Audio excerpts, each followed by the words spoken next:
Magandang umaga mga ka-happy hour. Narito ang mga balita para sa MBC TV Network News Update 10 AM edition. Mahigit 4 na milyong pisong halaga ng shabu, na kumpiska ng Bacolod City Police Office sa sunod-sunod na operasyon sa Bacolod City.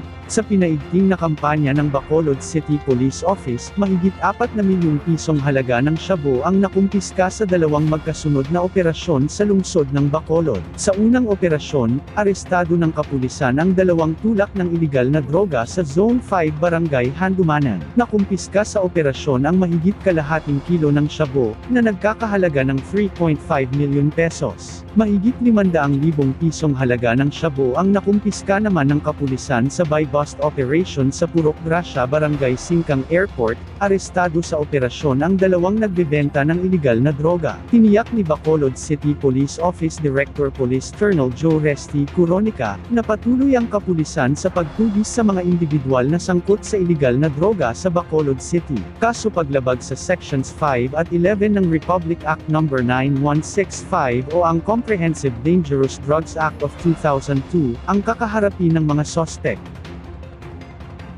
Samantala, Marina, tinawag na game changer ang bagong panuntunan sa domestic shipping. Pinapurihan ng mga domestic ship owner ang bagong inilabas na manning rules ng Maritime Industry Authority, na tinawag nilang game changer sa sektor ng domestic shipping.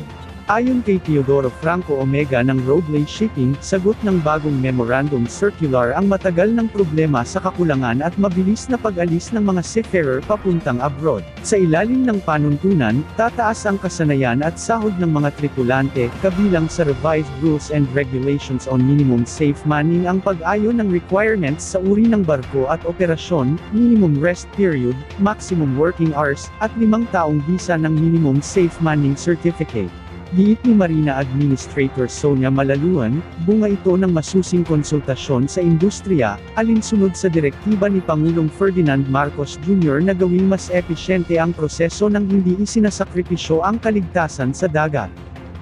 At yan ang mga balita para sa MBC TV Network News Update 10 AM edition. Abangan ang mga susunod na balitaan mamaya para sa 11 AM edition.